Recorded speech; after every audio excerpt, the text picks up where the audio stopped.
Well, good evening, everyone.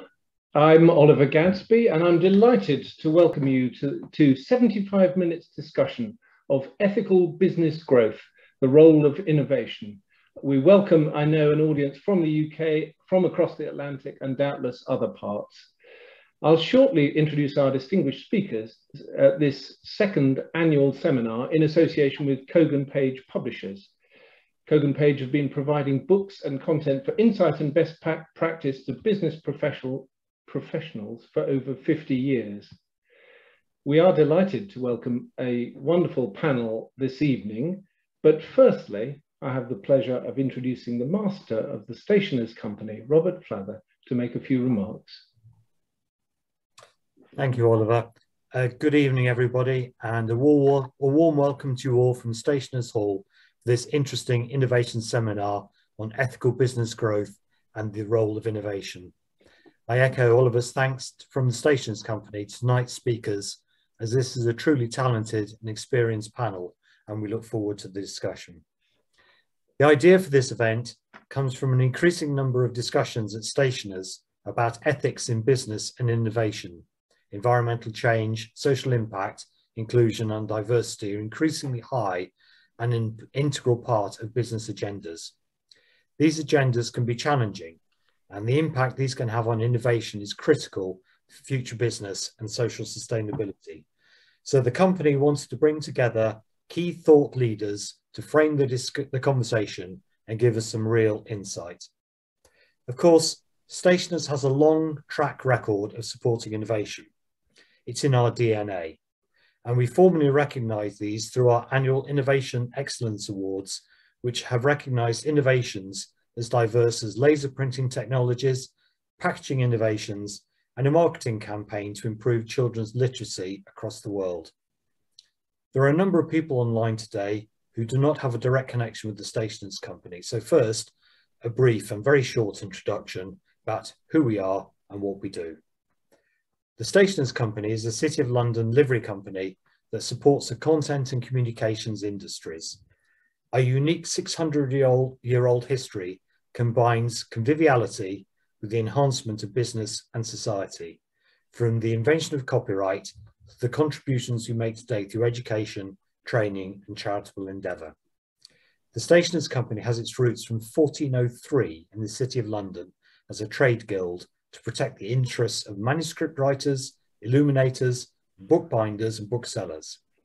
Unlike most craftsmen in those days who were itinerant, our craftsmen set up stalls or stations around St Paul's Cathedral, and as a result acquired the name Stationers. Over the centuries, the Stationers have had the good sense to innovate, starting in the 15th century by embracing printing, and subsequently every new technological advance in the content and communications industries, right up to today's digital media and online publishing. The company is almost unique amongst the older London liveries, with its active links to the modern trades. Out of nearly 1,000 members today, the vast majority are actively involved in paper, print, publishing, packaging, office products, newspapers, broadcasting, both in the analog and the digital worlds. In this fast and ever-changing world, the Stationers Company continues to be that link from the past to the future. So tonight, we're thrilled Kogan Page has lined up such an esteemed panel for us. We look forward to hearing their discussion on how innovation and ethics can address some of the challenges that businesses face. The conversation tonight is moderated by Stationer and Court Assistant Oliver Gadsby. Oliver is chair of the Zero Carbon Academy and a business information publisher, WTIN, who he advises publishing businesses in Europe and the USA. Oliver will now introduce the panel to you, and I hope you have a wonderful evening. Thank you. Thank you, Master. And so, without further ado, I'd love to introduce our panel and thought leaders who are here to discuss our topic. I'll introduce each of them in turn and then invite them one by one to make some introductory remarks for 5 minutes or so, and we'll then get into a conversation. More instructions on questions to come. But let me first introduce Cherie Atchison. Cherie is Group Vice President of Diversity and Inclusion at global business transformation agency Valtech. As an award-winning leader, she works across regions and industries, providing boundary-breaking leadership training to business executives to develop data-driven diversity and inclusion strategies. As an advocate for diversity in tech, she's a board member at Women Who Code. She speaks at many global conferences and is regularly profiled for her work.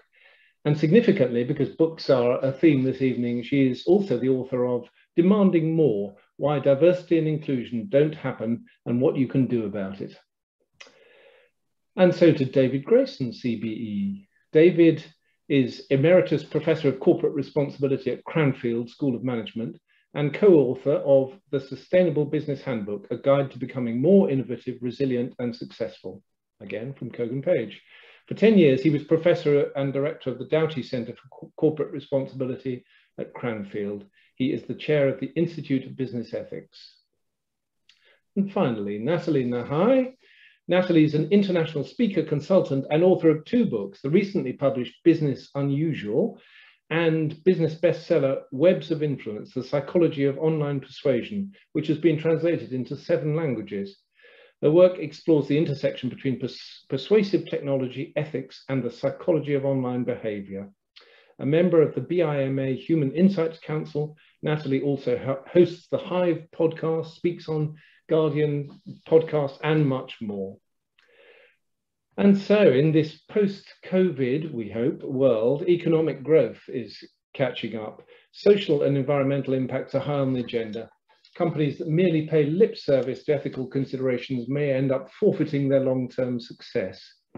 Let's see what the panel thinks. I'll shortly turn to Natalie, but just on the questioning thing, do by all means put some questions to the panel. Please use the Q&A button at the bottom of your Zoom screen, and then we, the panel and I, will all see them and we'll come to them in due course. So, Cherie, sorry, you're mixing up my order already. Cherie, do please start us off. Yeah, so firstly, hi everybody, and thanks for having me. I also love the wishful thinking of being in a post-pandemic world already, Oliver. I wish we're getting there, hopefully. But yes, so my work is really rooted in unearthing privilege through data in our corporations, in how we work, in societies. That really means looking at actually how does different processes affect different people, and what did the data tell us when it comes to those processes being successful or unsuccessful. And what that means when it comes to economic growth is that we have to be very, very specific.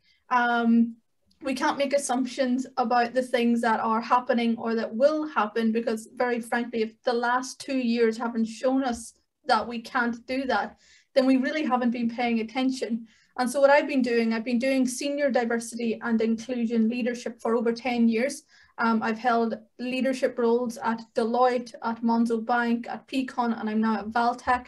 And I write for lots of different publications on the why. So actually, how do we ensure the data that we gather is useful and is the data that we need when it comes to diversity and inclusion, both separately, 2 very different things. And then actually, how do we overlay those onto processes, whether that's promotions, whether that's hiring, whether that's your supply chain, whether it's how you deal with grievances or issues in the workplace, to actually make sure they work for everyone. Now, in a COVID world, you know, we're seeing a lot of growth now. We're seeing, especially in technology companies, huge spurts of growth. But what I really want people to do is to slow down slightly, to put friction into decision making. And that's what my book, you know, Why Diversity and Inclusion Doesn't Happen, and what you can do about is really about. It's about, ultimately at its most basic level, getting people to take a breath, take a second, and start making decisions like that. Fascinating. Thank you very much, Cherie. Lots to come back to there. I want to hear more about why we should slow down. I want to hear about how data fits into all of this this world. But let's leave everyone hanging with those thoughts and go on, if we may, to David. So what Cherie's just been talking about in terms of diversity and equity inclusion, which have been represented by the Black Lives Matters campaign or the Me Too movement, etc., are one set of issues that a few years ago, many business people could just dismiss as being kind of soft things that were optional extras. Whereas now there are a whole series of really big, hard issues for business, diversity, equity, inclusion being one of them, the whole question of the climate emergency and how businesses respond to that, to extreme weather conditions and so on, and the implications that they have on supply chains and so on, issues around inequalities and how we make sure that everyone has a stake in the system. These are the kind of questions which we label collectively as sustainability, how businesses reduce their negative environmental and social and economic impacts. And on the other hand, how they find new business opportunities through innovating and maximizing their positive social, environmental, and economic impacts. And so the book that I've just co-authored with two Canadians, Chris Coulter, based in Toronto, and Mark Lee, based in the Bay Area of California, the Sustainable Business Handbook is designed to help the massive businesses that are now really waking up to the reality, either because young employees are putting a lot more pressure on them, or because big business customers are asking more searching questions, or perhaps because their bankers or their shareholders are now pushing very hard on these questions. Our book is designed to help businesses not to address the why, because I think we've been debating those questions for 20 years. Our book is very much about how do businesses, and in particular, how do very busy, hard-pressed managers, hopefully, as you say, coming out of 2 years of the COVID pandemic, dealing with all of the new challenges that we face, whether that's Ukraine or the mental health tsunami, etc. How do busy managers both minimize their negative impacts, maximize their positive impacts, and create new sources of value? So we're looking at practical questions like, how do you identify what are your most material impacts? How do you develop a strategy for sustainability that's going to excite and inspire? How do you operationalize that?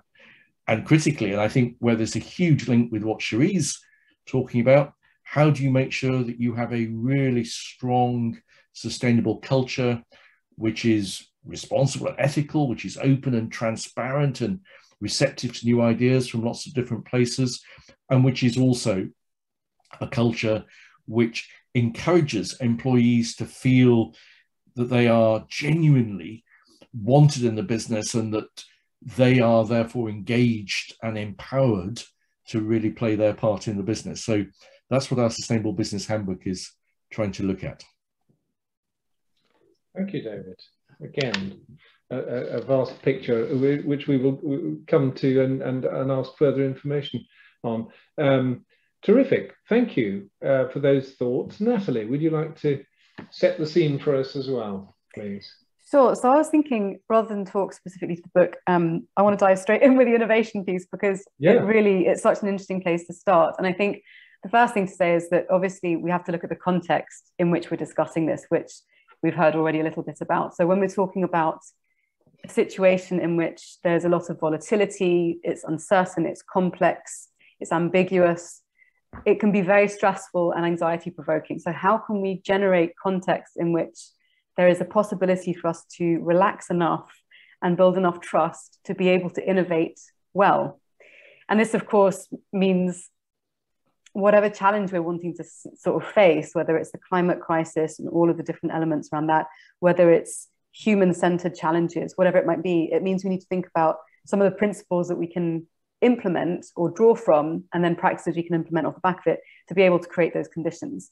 So the first thing I would say is that you need to have, for all people, a sense of psychological safety. So it's not just about trust between individuals, between me and one of you, but it's at the team-based level. So how do you create a sensation and a knowledge, a felt sense, that you are secure enough to voice your opinions, to communicate and express yourself without fear of incurring negative consequences to your status, to your self-image, your professional career. And of course, that really does hinge in very closely to issues around neurodiversity, gender, sex, ethnicity, age, abilities, all of that diversity of human expression, it really fits in there. We also then need to think about concepts which people are talking about now ever more. I think, to the point around mental health issues, we've got an ever-growing concern around purpose and meaning. When you're facing existential dread and eco-anxiety, naturally, you're going to have a large part of the population that start thinking, well, actually, what's the point? And I'm not saying this in a glib way. It's like, why am I spending time on what I'm spending my time on? Why am I showing up for work? So there also needs to be that deeper question around purpose, around meaning, asking what role a company and business leaders within that company might play, whether it's a team leader or the person who, looks after customers coming in at every point in the value chain. And I think part of that, sort of the last thing I'll mention, is thinking about the self-determination, giving people a sense of agency and competence and belonging, which gets very quickly eroded in prolonged situations of distress like we've experienced. And a lot of people are thriving now, but many, many, many people are not. So I think when we're talking about innovation, I kind of want to anchor it on that much deeper level of how can we create contexts in which everyone is really brought to the table and we are giving ourselves the best foot forward to be able to face the challenges that we need to creatively be able to resolve. Yeah. Thank you, Natalie. Right, excellent and stimulating stuff. And you've each got different reflections on the central issue of innovation and this link between ethical behavior and ethical practice and innovation. I wonder, Cherie, could I just come back to you lead quite strongly on data and coding and so on, and you make an explicit link from that with diversity, amongst other things, and ethics. Can you just explore that a little for us? Why data? Why does data matter?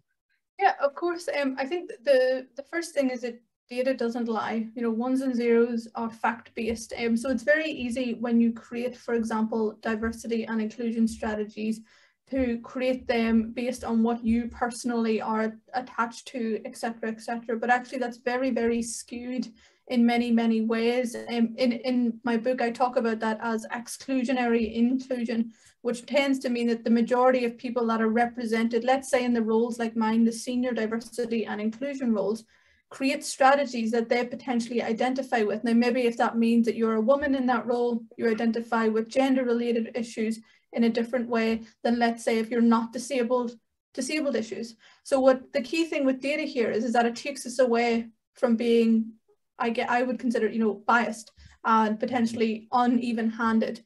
It makes sure that actually we see what our employees, let's say, who actually is within the business. Now that means being very specific about what you ask and how you ask that, and obviously that's optional and anonymous, but the key part here is understanding who's within the business. And the key additional part to that is that you put layers into this. It's very easy to create a strategy, let's say, based on gender alone, for example, but then you don't capture layers like, let's say, ethnicity, disability, and so on and so forth. So create a blanket approach when actually, when we exist in the world, that's not how people exist. People don't exist. For example, women are not a monolith in this example. So what's really key is actually that we take a very nuanced view when we create both diversity and inclusion strategies. And it's a really big pitfall that a lot of organizations don't do, because they end up defining success criteria that leans towards the majority of those underrepresented people. So for example, if we were looking at women, we tend to then veer towards, let's say, white women who are heterosexual with no disabilities.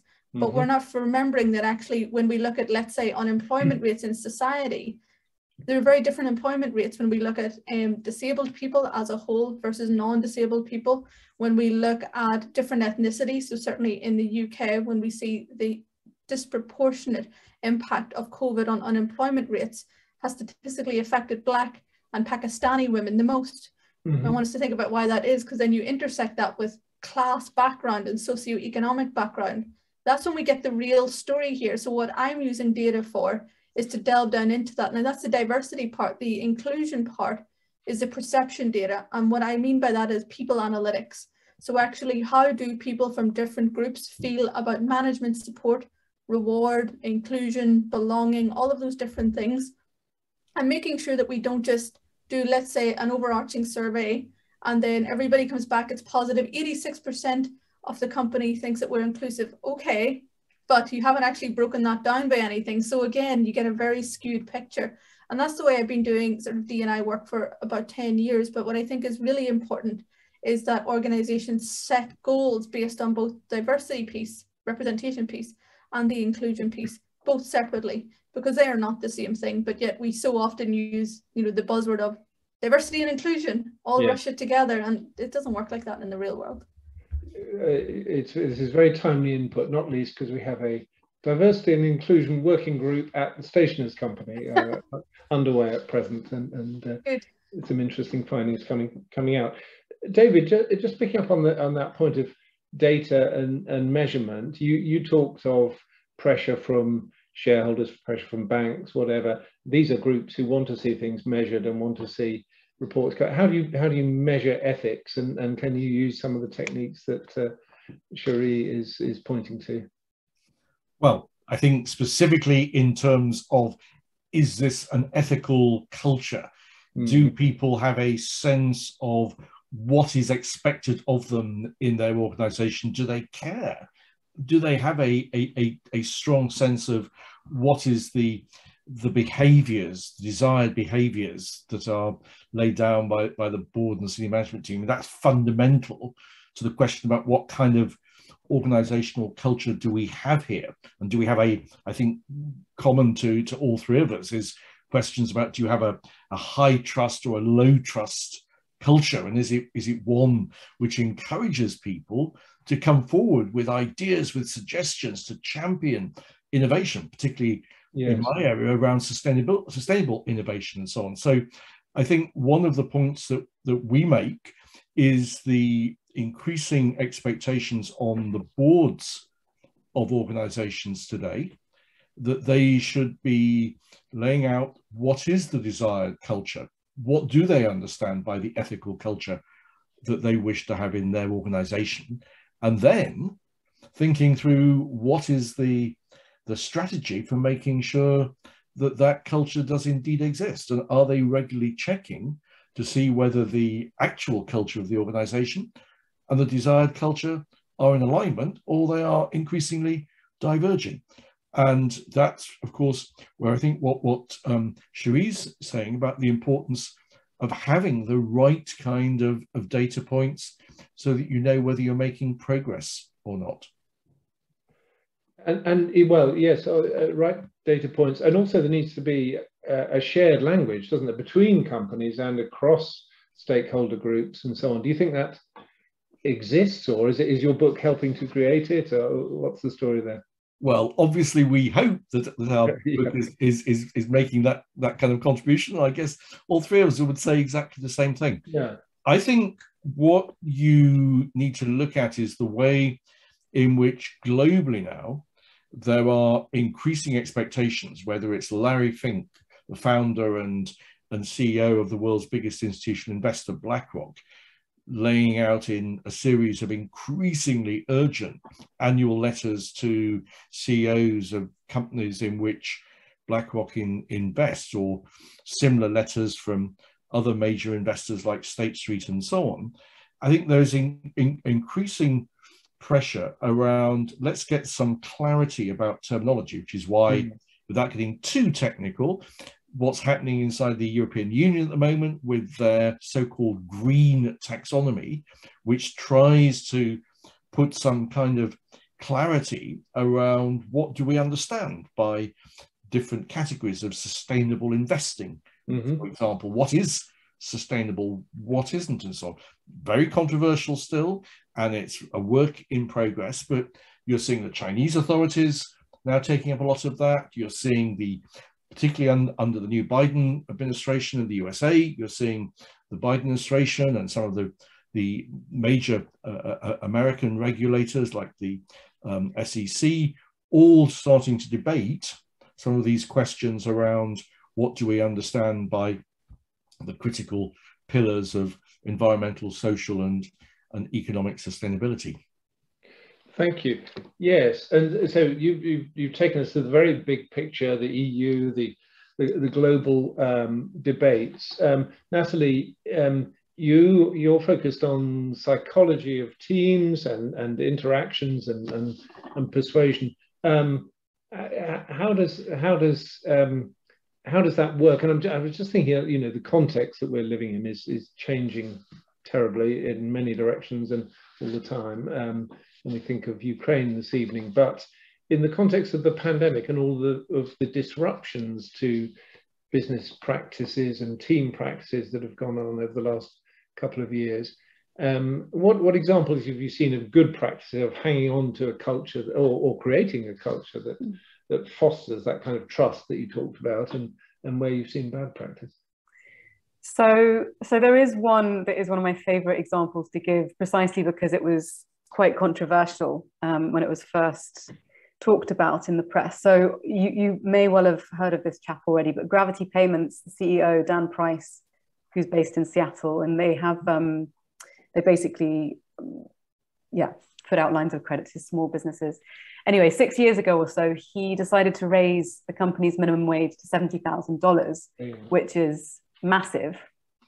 And actually took, I don't know how much it was something like a 90% cut of his salary. He'd have to take a 1 million % pay cut, basically give up his stocks and savings and mortgage his 2 houses. And he decided to do it. And so basically most of the people who are in senior positions walked out. Fox News were like, this is crazy. You're going to be a business case study for Harvard of how socialist businesses fail. And anyway, long story short, it enabled a lot of people to take better care of themselves. They had higher levels of well-being. They were able to afford to buy houses, come into the center of town, employees paid off debts and stuff. And of course, then when the pandemic hit, and this is the crucial point, because now we have the litmus test, the revenues got slashed by about 50% very rapidly within the first few months. And they were losing up to 30 grand a day, which is huge. And they were going to be out of cash within 5 months. Now, what's interesting is, because the story goes, because he had put so much into the lives of these employees and really valued them as humans and taken a cut himself to be able to support them, they came together, and the majority of them actually volunteered to take a temporary cut in salary to protect the company. And within 24 hours of their crisis talks, his staff had pledged around $400,000, which is about 20% of their total payroll, and offered to give up between 10 and 100% of their wages over the following month to keep the business afloat.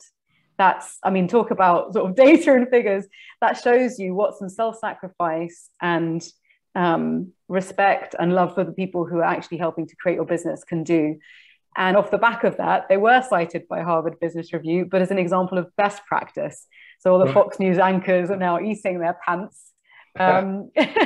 But that one I really like, because he's become a really strong advocate. You know, he's in the finance sector. He's extending lines of credit. He's not like some anarchist socialist. You know, it's very easy to kind of poo-poo people who are doing really alternative things, even though we need that. But I think to find an example of someone who really has integrity and who's, you know, putting his money where his mouth is, that's a really wonderful example of what can be done and the impact it can have. Yes, yeah. No, that's a nice example. Cherie, let me circle back to you.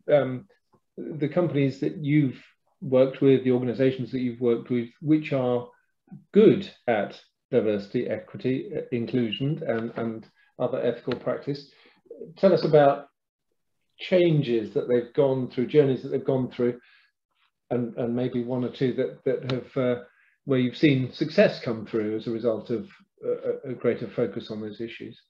Yeah, I mean, for me, the companies that do this really well are the ones that are transparent. And when I say that, I mean they're both transparent internally with any data that they have and the story of what's going on, but they're also transparent externally. One of my biggest pet peeves is companies that will create internal, for example, stories and sharing, etc., but do not want that to go outside of the four walls.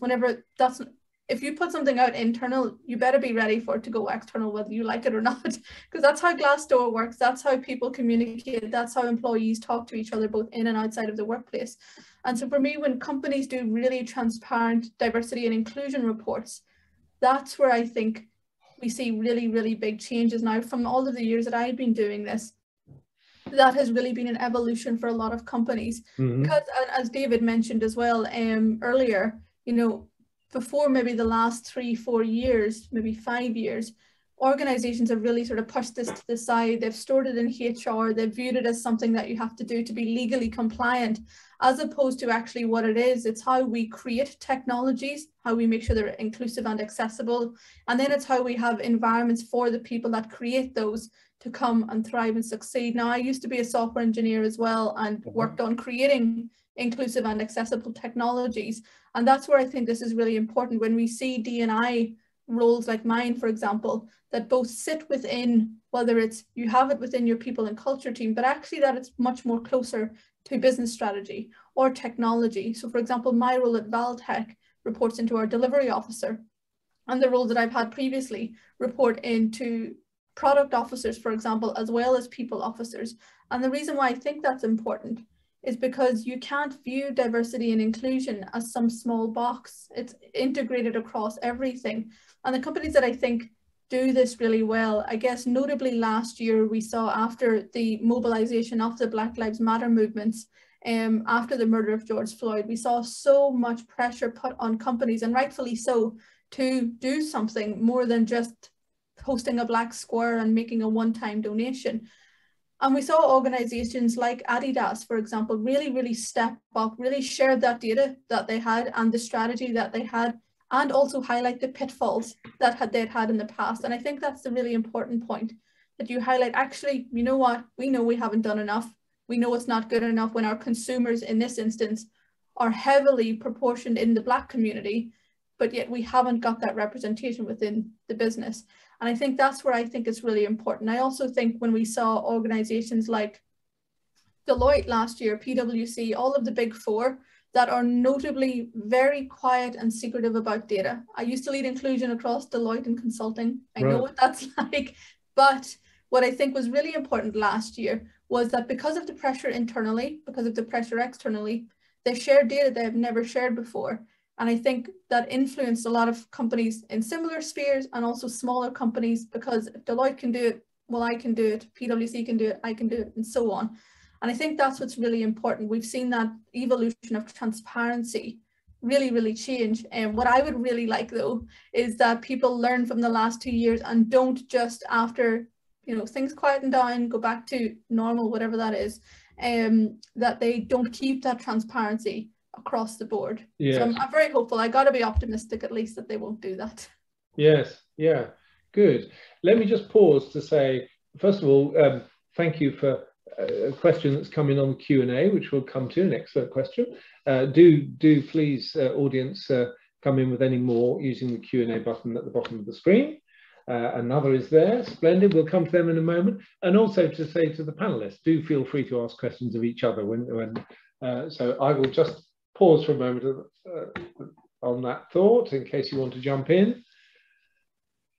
And then, David, go ahead.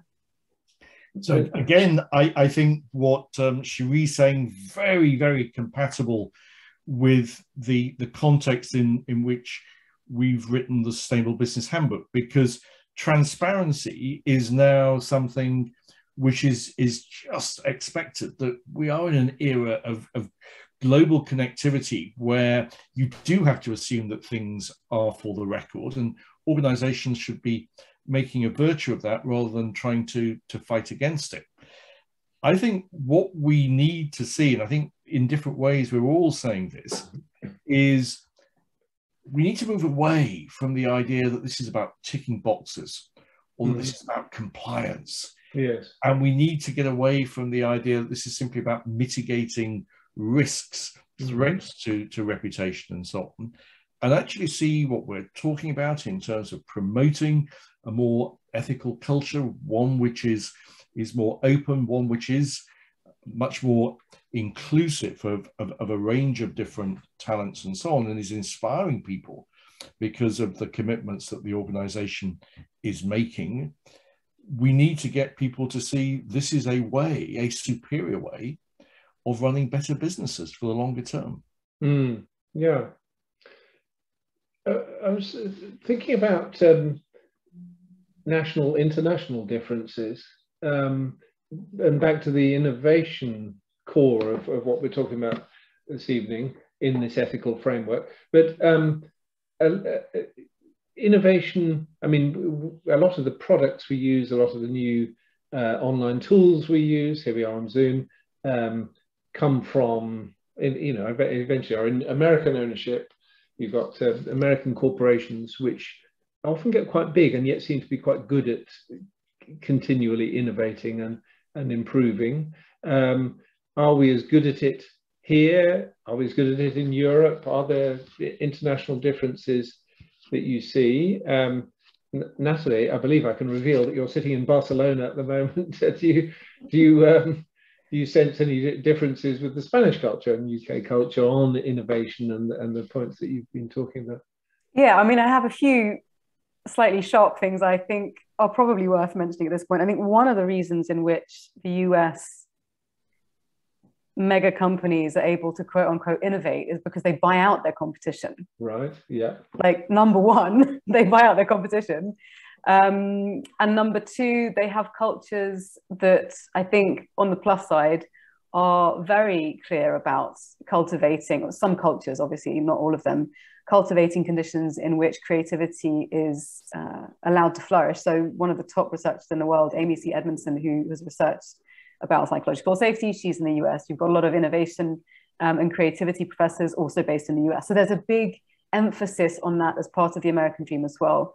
So I think that's one thing to say. The other thing to say is, Spotify is not American. There's lots of other non-American platforms that exist that we use on a day-to-day basis, and other really revolutionary innovations like M-Pesa, which came out years ago before any of us were using digital banking apps. That came out of the continent of Africa. So we mustn't forget that there are so many different countries, and a lot of, when we think about the innovations that are coming out in social commerce, so being able to live stream and purchase things from influencers in real time, that's been around in China for quite a significant amount of time, and yet it's still to make its way over here, even though we've seen people picking up TikTok.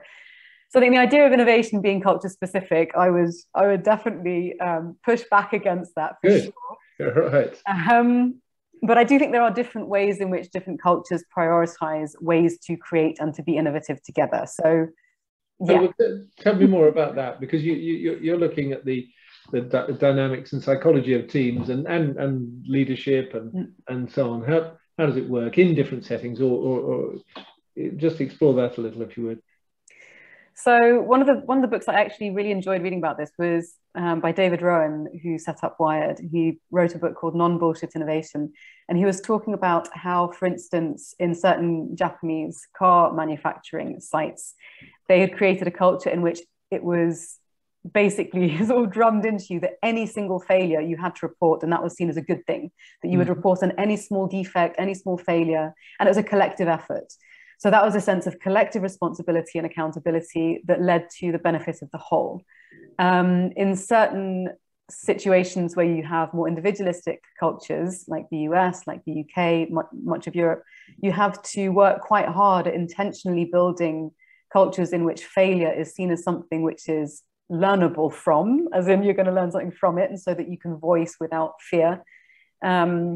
In more socially responsible cultures, as I think of it, like in Spain, for instance, where the emphasis is more on social cohesion, maybe some of the challenges might be around making sure that there is still friction and the outliers can speak more freely and be a bit more combative in a constructive way.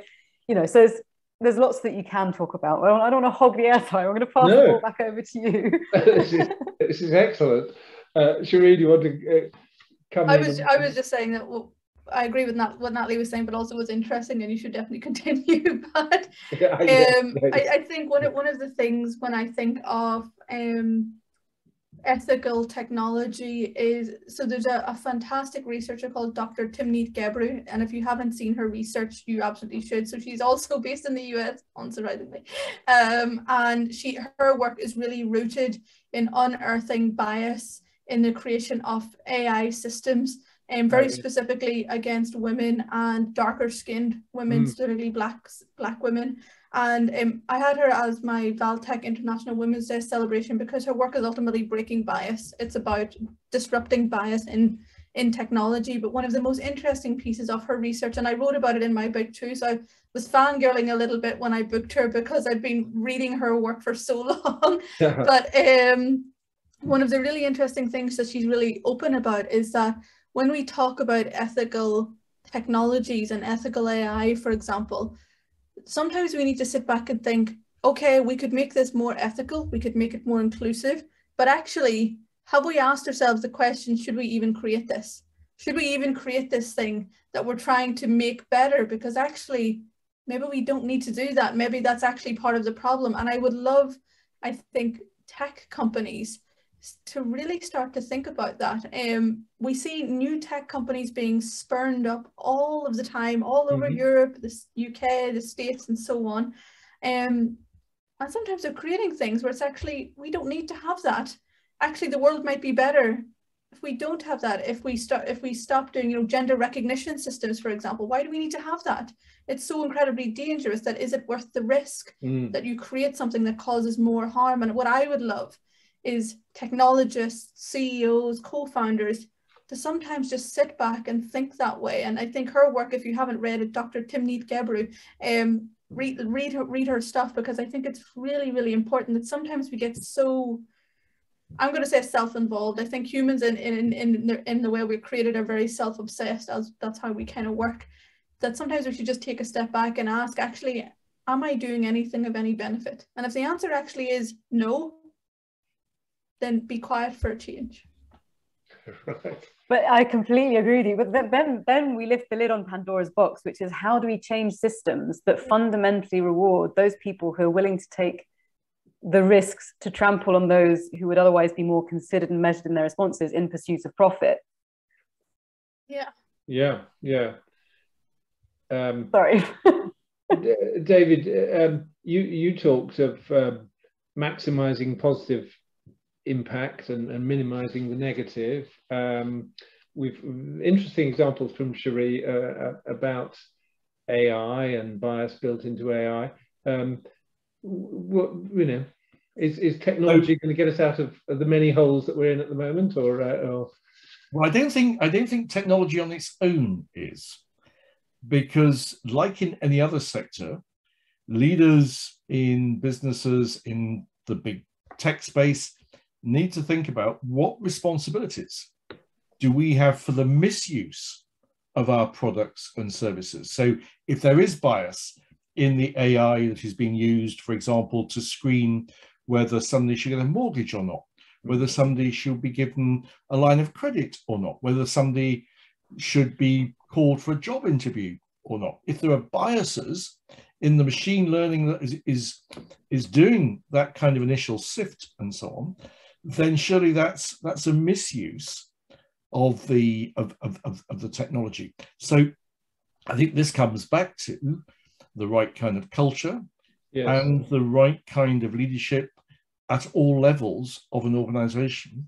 And do leaders have a sense of purpose, a sense of what is ultimately right and wrong? So I think that the question about how we are preparing leaders, and I spend quite a lot of my time still teaching in business schools around the kind of skill set and mindset, even more importantly, that future leaders need to have if they are going to run organizations that are going to be successful, but they're going to be good for society as well. And that comes back to debates around how do we make sure that the true costs of running a particular business, the true costs of making something, are actually reflected in the profitability or otherwise of that business. And that's where things like your social and environmental and economic impact accounting comes in, and making sure that you are looking at all of the externalities that can sometimes be ignored when seeing, is this really a profitable business or not?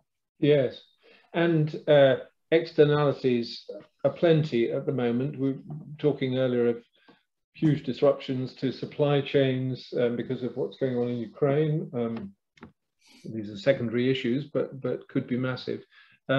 Is it possible, Natalie, to hang on to good practice and ethical practice when the going gets tough, and you know, you've got shareholders to answer to, and so on?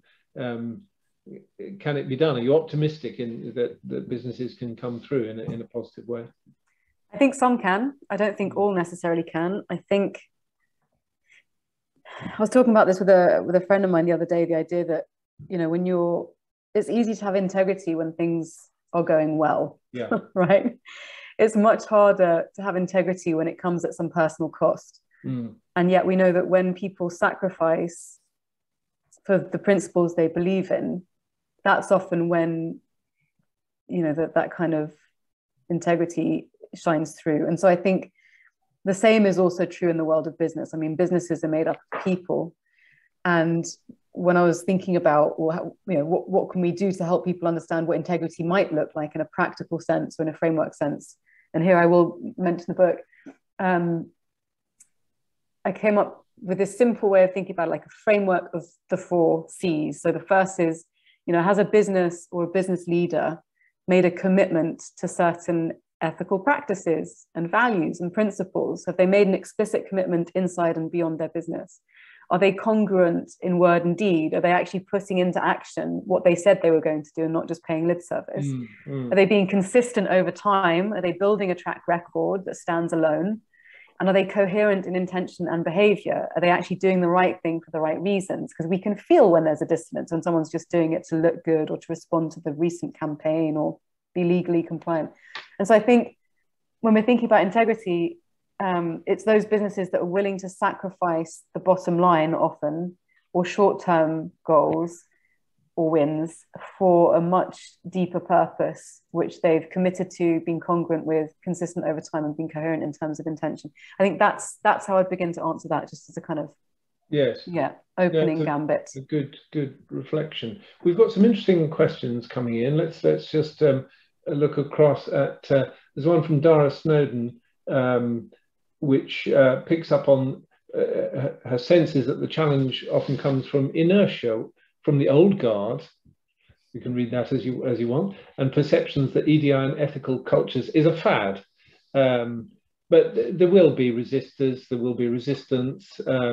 Cherie, how do we take those individuals with us? How do you use those who are leading and bring with you those who are perhaps feeling resistant? Yeah, I mean, I think that the key point is that there is always friction in change management because it's change. You know, when we look at organizational transformation, it's not smooth because you're taking something that people are very used to and either tweaking it or completely changing it.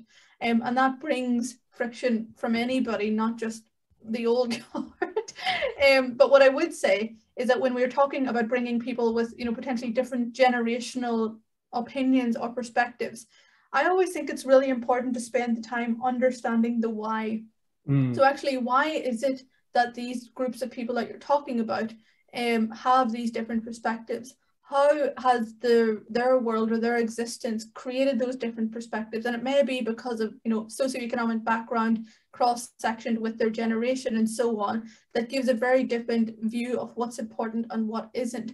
I think once you have the understanding of why, then you can start to understand it, how you bring those people on that journey. And for me, the real thing to bring people on a journey is, and this is why I wrote Demanding More, was we need to start learning about exclusion before we talk about inclusion. I think one of the things that means that you lose people like this, for example, regardless of their age or not, in the journey, is because we start to talk about inclusion right away. So we start from a point of, let's say, here, and it's like, okay, well, here's this problem, this is what we're going to do to change it. And then people that either don't get it or don't want to get it, don't spend the time or aren't given the education of all of the history that's happened beforehand, the people decisions that have brought us to this position. And so, for example, in any company that I join, one of the first things I roll out with senior leadership, the decision makers, is privilege awareness workshops and training to embed down in actually what does privilege mean? How does that manifest in processes and policies? What is your own privilege and self-awareness on that? And then moving into actually what you can do about it. So instead of just trying to fix things, you spend time understanding the complicated nature, exclusion on, let's say, healthcare, getting mortgages, safety, security, all of those different things outside of just the workplace. What I will say though, Dara, is that there's always going to be people that don't get it. There's always going to be people that do not care, that are potentially sexist, racist, homophobic, ableist, and so on. Be very specific about where you put your energy, because energy is such a finite resource, and we don't always have a lot of it. So what I would say is that do those things to try and bring everybody along, but keep in mind, you'll never get everybody, and sometimes that's just okay. Thank you, Sri. Let me go to another question. Jonathan Marks has been very patient. He asked the first question some time ago, which was, do any of the panel currently work with religious organisations such as churches, or does their very religious nature imply that they think they're not capable of further ethical improvement? And we might broaden that.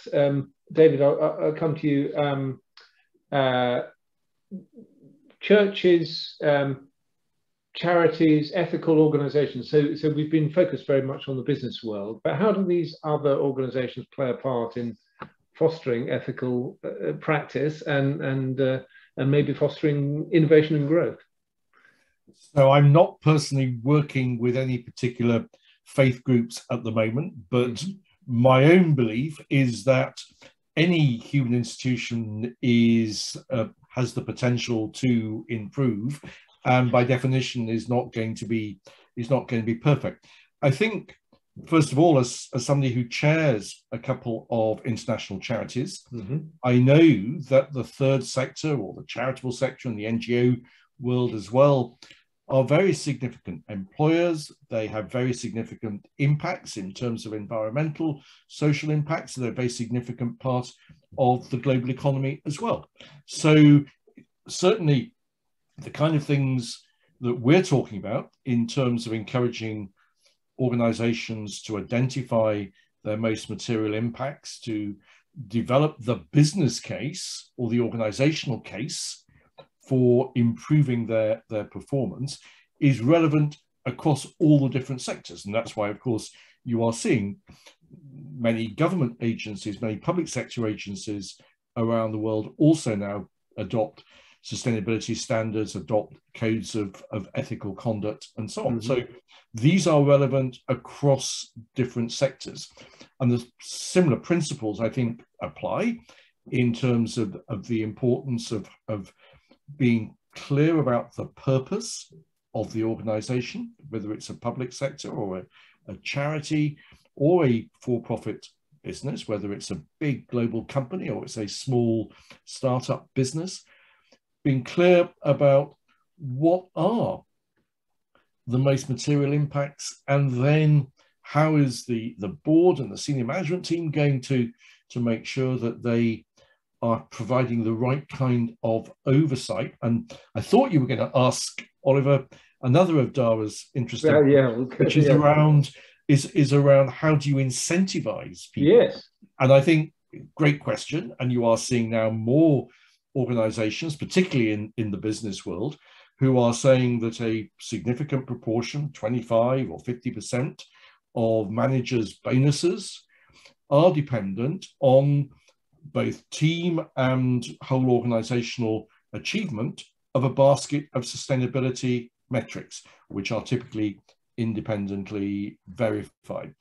And of course, it's not just individuals, it is also organizations, because you are now seeing people like BNP Paribas, the French headquartered bank, for example, which have been doing some very interesting work around offering syndicated loans to businesses, where the rate of interest depends on whether the organization achieves or misses a basket of agreed, again, independently verified sustainability metrics. And that, of course, is getting real, because what is being said there is that there's less risk in organizations which are doing better in terms of their sustainability performance.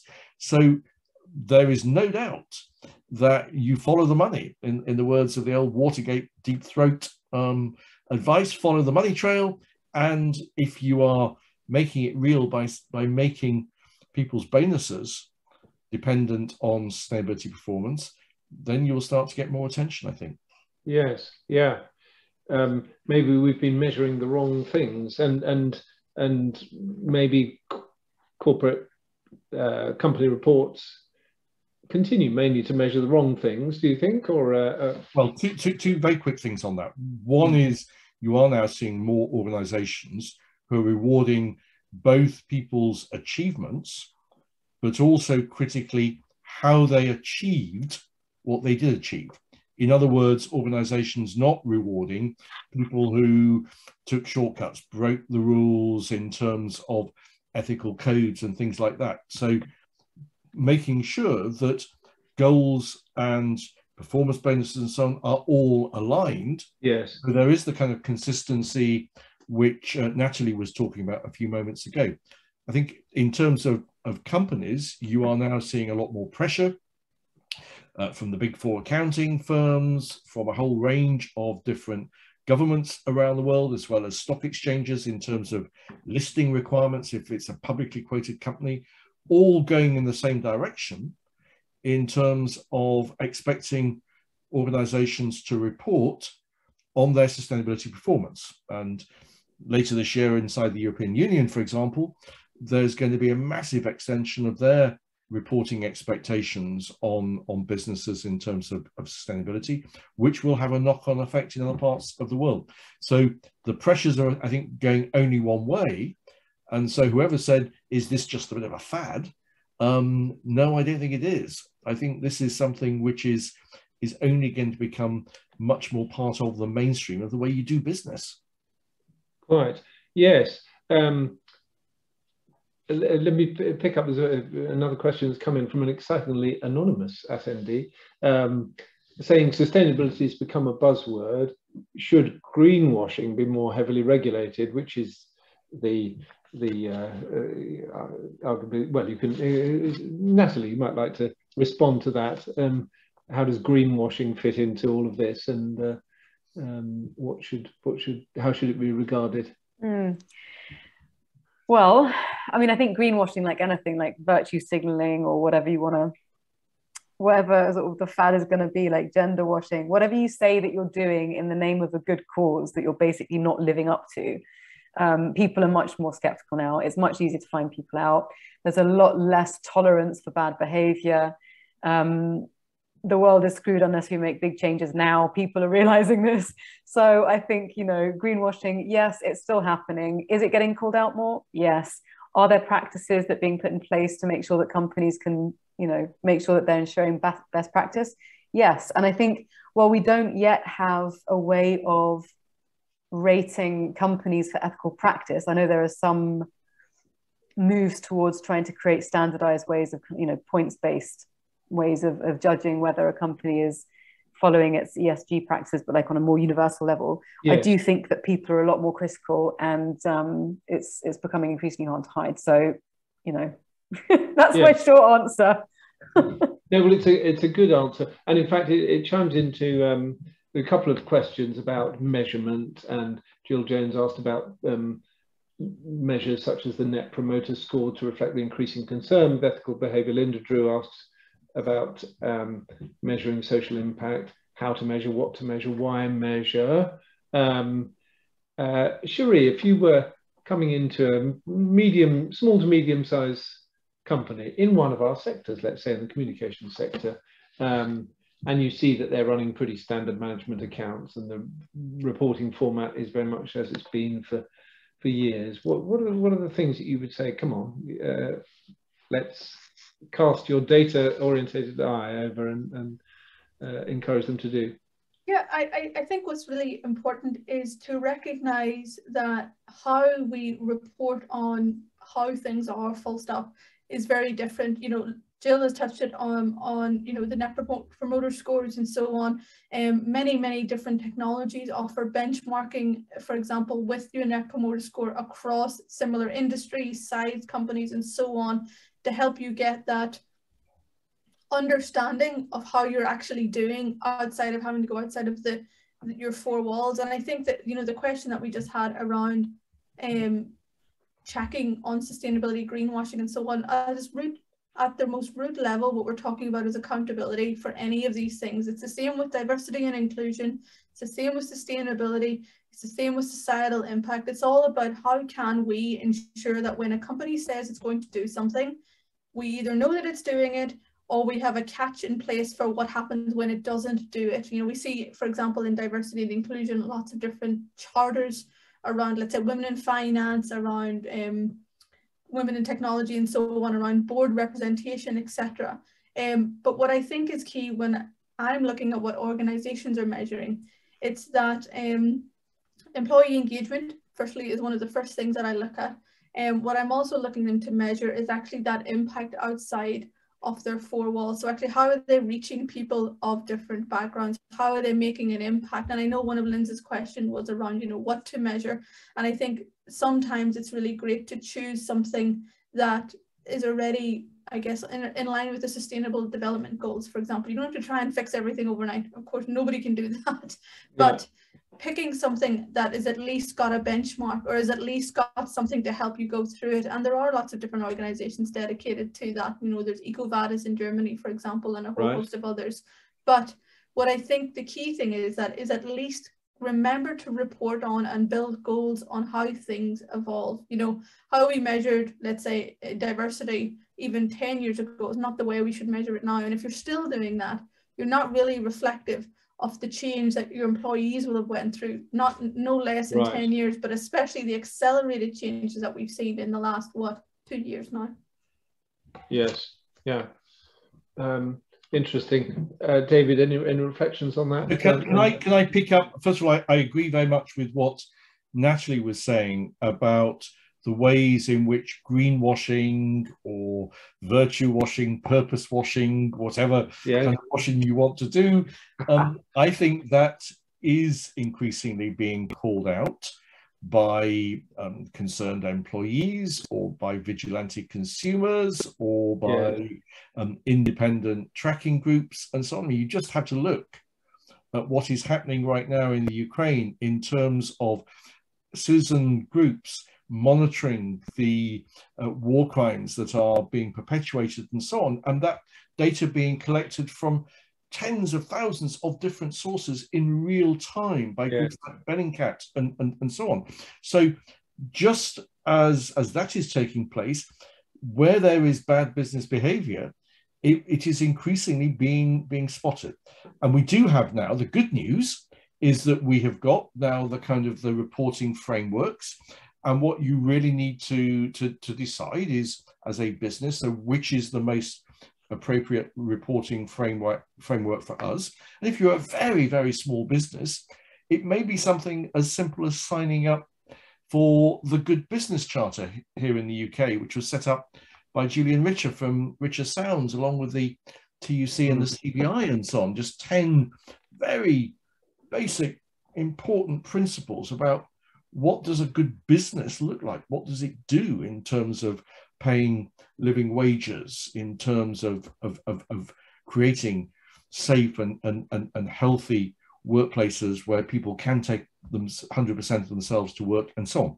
So, and I do also think that another exciting point is that technology is creating all kinds of possibilities to monitor things much better than in the past. Now, the blockchain, for instance, makes it possible to be able to get a lot more information about all kinds of different global supply chains, and to be able to have transparency and traceability through very extended global supply chains and so on. So this is a world which is changing incredibly fast in terms of the ways in which businesses need to embrace sustainability. Yes, yeah. Good. I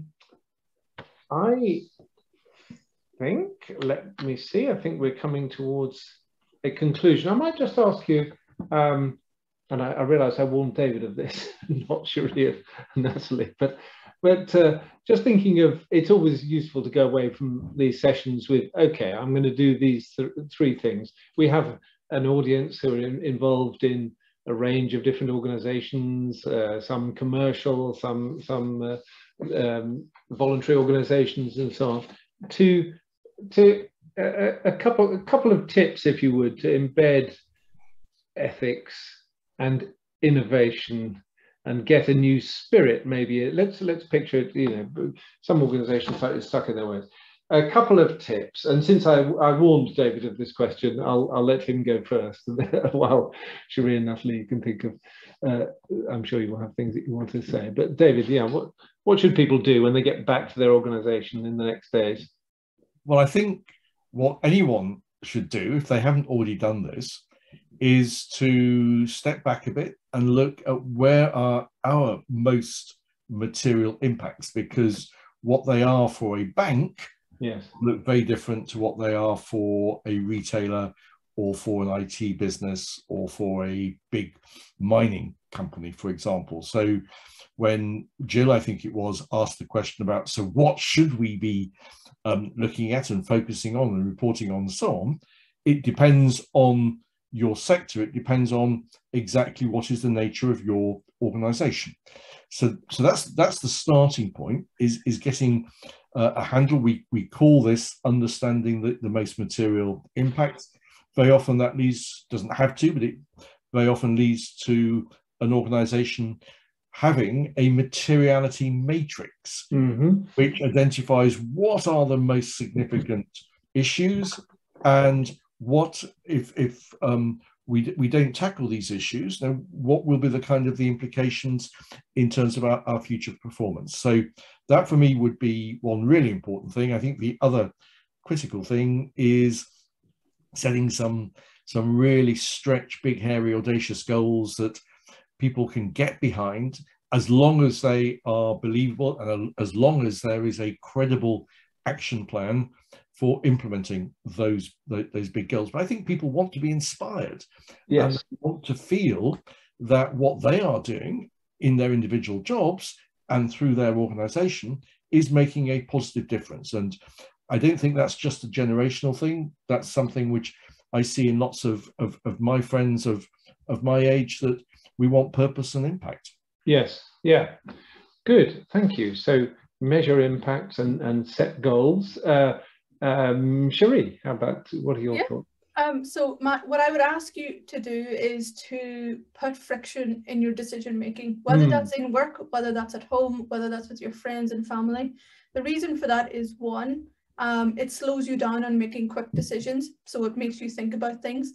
And two, typically when we have friction in the room before decision making, it means we have different perspectives sharing the same, whether or different solutions, etc., onto the one problem or solution we're trying to fix. So what you're getting here is you're slowing down, either you're doing that or you're welcoming different perspectives. But it's one of the biggest things that can make a really, really meaningful difference. It's just taking a second, 5 seconds, 10 seconds, a minute, whatever it is, to just really, really think about what you're doing and its impact on other people. That's a wonderful piece of advice. Thank you. Natalie. So I think I'll circle back to something that I mentioned at the top of the conversation, which is to think of it through the lens of self-determination. If you're thinking about the well-being and the ability of a team to innovate together, to create together, how much autonomy are you giving each individual to be able to really take charge, have responsibility for their actions? How much are you giving them the skills and the capabilities to be able to pursue their goals? Is sort of important in terms of resilience with future challenges we might face. And how much belonging do they feel that they have? How related to the team do they feel they are? So if you can give them that sense of autonomy, skill them up, support them to reach their goals, and give them a sense of belonging and relatedness, and also obviously always thinking about that psychological safety piece, making sure that people feel welcomed into the conversation, then I think you're setting yourself in good stead. Thank you so much. 3 resounding and inspiring sets of advice for the audience as we draw towards a close.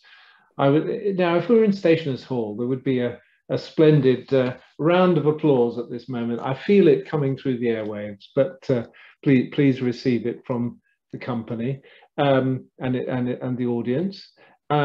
I would like to just a couple of housekeeping points. First of all, I'd like to thank the industry committee who arranged this event, and Jill Jones, who was notably active, Court Assistant Jill Jones, who was notably active in bringing together the panel and working with Kogan Page for the session.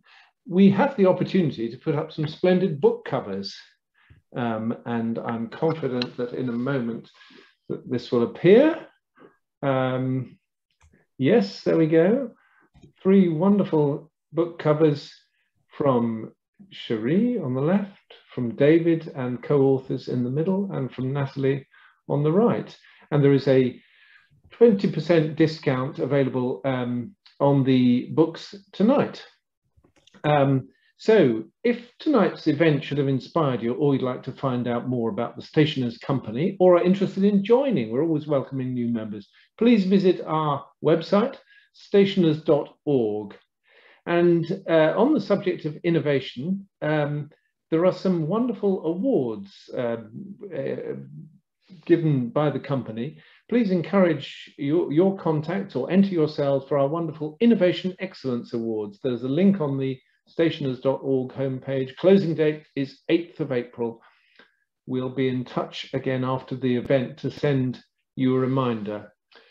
But for the moment, it's my great pleasure to thank the panel once again for really stimulating input on this ethical innovation mix. We've got many things to think about from this evening. Thank you to our panel. Thank you to the audience for attending. And that brings this evening's event to a close. Thank you all. Good night. Goodbye. Thanks, everybody.